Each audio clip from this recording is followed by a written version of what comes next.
RS brothers లో ఆషాఢం KG sale మళ్ళీ మొదలైంది. మరెన్నో క్రేజీ ఆఫర్స్ ఖైదీ చేయండి ఆర్ఎస్ బ్రదర్స్.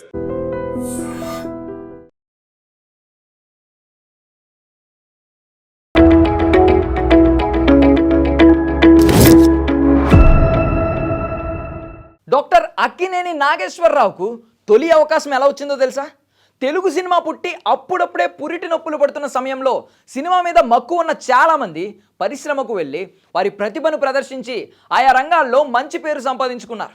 సినిమా పరిశ్రమకు వెళ్ళాలనే ఆలోచన కానీ అవకాశం వస్తుందని కానీ అనుకున్న చాలామందిని సినిమా అవకాశాలు వెతుక్కుంటూ వచ్చాయి. అలా అవకాశాలను పొందిన వారిలో అగ్రగణ్యుడు అక్కినేని నాగేశ్వరరావు. కృష్ణా జిల్లా నందివాడ మండలంలోని రామాపురంలో అక్కినేని వెంకటరత్నం, పున్నమ్మ దంపతులకు 1924 సెప్టెంబర్న జన్మించారు.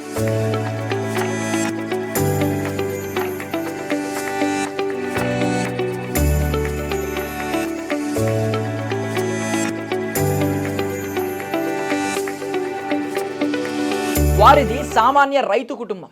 నాగేశ్వరరావుకు చదువు వంటపట్టలేదు. దాంతో పశువులను మేపుకోవడానికి వెళ్ళేవారు. అలా వెళుతూ నాటక రంగం వైపు ఆకర్షితుడయ్యాడు.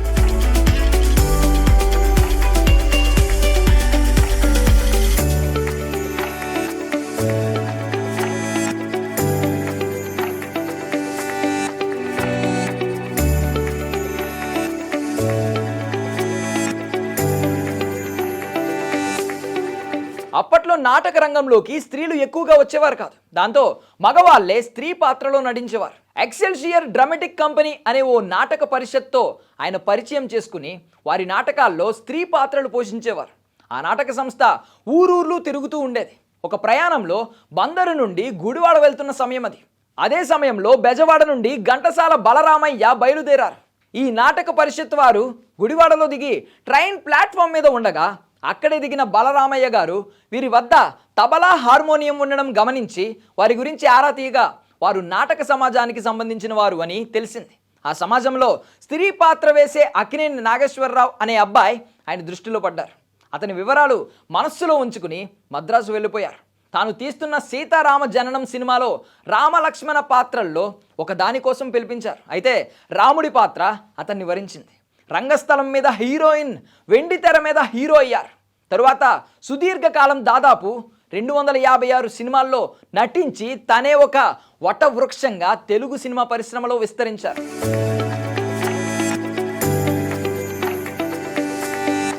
దీన్నే అదృష్టం ఉంటే అవకాశాలు వెతుక్కుంటూ వస్తాయి అంటారు.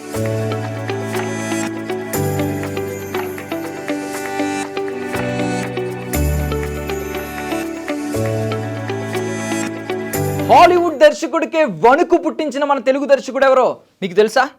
మీలో ఎంతమందికి రఘుపతి వెంకయ్య గురించి తెలుసు?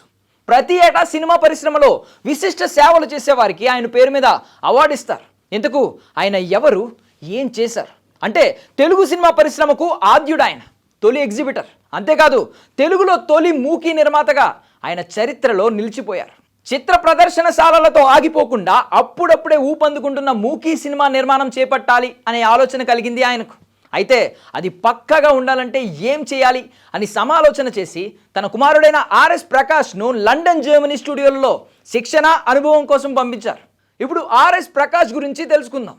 1901లో మద్రాసులో పుట్టిన ఆర్ఎస్ ప్రకాష్ క్రిస్టియన్ మిషనరీ స్కూల్లో చదువుకున్నారు. అందుకని ఆయనకు ఆంగ్లంలో మంచి పట్టుంది. కాబట్టి విదేశాలకు వెళ్ళి సినిమా కోర్స్ నేర్చుకోవడానికి అర్హత ఉన్నందున అతడిని హాలీవుడ్కు పంపించారు. హాలీవుడ్కు వెళ్ళిన ఆర్ఎస్ ప్రకాష్ అప్పటి హాలీవుడ్లో విఖ్యాత చిత్ర దర్శకుడిగా, నిర్మాతగా వెలుగొందుతున్న సిసిఎల్ బిడి మిల్లీ వద్ద సహాయ దర్శకుడిగా చేరి సినిమా నిర్మాణానికి సంబంధించిన అన్ని విషయాలను క్షుణ్ణంగా పరిశీలించడం ప్రారంభించారు. అప్పుడే ఒక ప్రాధాన్యత గల సంఘటన జరిగింది. మిల్లీ బైబిల్ కథలో ఉన్న 10 కమాండ్మెంట్స్ అనే మూకీ సినిమాను తీస్తున్నాడు. ఒకరోజు సినిమాలో ప్రధాన ఘట్టానికి సంబంధించిన షూటింగ్ జరుగుతోంది. అది క్లోజ్ షాట్లకు సంబంధించిన షూట్. జీసస్కు యోహాను బాప్తిస్మం ఇచ్చే దృశ్యం అన్నమాట. దర్శకుడు మిల్లీ కెమెరాతో పాటు క్రేన్ మీద కూర్చుని ఉన్నాడు. తీయవలసిన దృశ్యంలో నటులు శరీర భాగంపై బట్టలు కప్పుకోకుండా కెమెరా ముందుకు వెళ్తున్నారు. షాట్ పూర్తి కాకుండానే కట్ అన్న శబ్దం దర్శకుడు మిల్లీకి వినబడింది. నేను కదా దర్శకుడిని, కట్ చెప్పవలసింది నేను, ఎవడో చెప్పాడేంటి అని, ఎవరు కట్ చెప్పిందని కోపంతో ఆయన తన సహాయకుల వైపు చూసి హూ ఇస్ దట్ ఫెలో అన్నాడు బిగ్గరగా. దాంతో ప్రకాష్ ముందుకొచ్చి నేనే కట్ చెప్పాను సార్ అన్నాడు. ఆ మాట విని దర్శకుడు మిల్లి ఎందుకు కట్ చెప్పావు అని కటువుగా అడిగాడు. దానికి ప్రకాష్ సమాధానం చెబుతూ, మీరు తీస్తున్న ఈ కథ జరిగే నాటికి వ్యాక్సిన్లు లేవు. మీరు తీస్తున్న ఈ దృశ్యంలో కెమెరా ముందుకు పోతున్న ఒక నటుడి చేతి మీద పెద్ద వ్యాక్సిన్ మార్క్ ఉంది. అది అలాగే చిత్రీకరిస్తే మీ దర్శకత్వానికి కళంకం అవుతోంది. అందుకని నేను కట్ చెప్పాను అని సమాధానం ఇచ్చారట. అది విని అబ్బురపడిన దర్శకుడు మిల్లి ప్రకాష్ తెలివితేటలను, పరిశీలనా శక్తిని గమనించి అతన్ని తన వద్ద ప్రధాన సహాయకుడిగా పెట్టుకున్నారట. అంతేకాకుండా మీ దేశం వెళ్ళి మంచి సినిమాలు తీ, గొప్ప దర్శకుడివి అవుతావని ఆశీర్వచనాలు కూడా ఇచ్చారట. తండ్రి కోరికపై హాలీవుడ్కి వెళ్ళి సినిమా గురించి క్షుణ్ణంగా తెలుసుకుని భారతదేశం వస్తూ ఒక 35mm కెమెరాను తనతో పాటు తీసుకుని వచ్చారు ఆర్ఎస్ ప్రకాష్.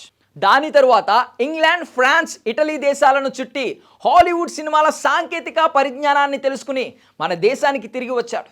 సినిమా సాంకేతిక పరిజ్ఞానాన్ని తెలుసుకోవడానికి మన దేశం నుండి విదేశాలకు వెళ్ళిన తొలి భారతీయుడుగా ఆర్ఎస్ ప్రకాష్ వినుతికెక్కారు. ఇదండి సంగతి.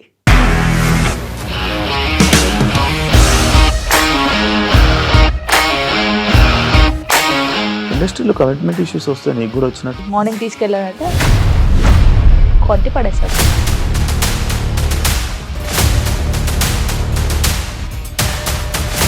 ఒక్కళ్ళు కూడా చూడలేదు ఈ సినిమా అని చెప్పడానికి కూడా చాలా ధైర్యం కావాలి. అది నిజం కదా, దాంట్లో ధైర్యం ఏంటి? ఇది నెక్స్ట్ డే ప్లేట్ మార్చేస్తే తప్పు కదా. As of now we are comfortable this అని నేను అనుకుంటున్నాను. రష్మిక గారిది మీది ఒకే ఊరంట కదా?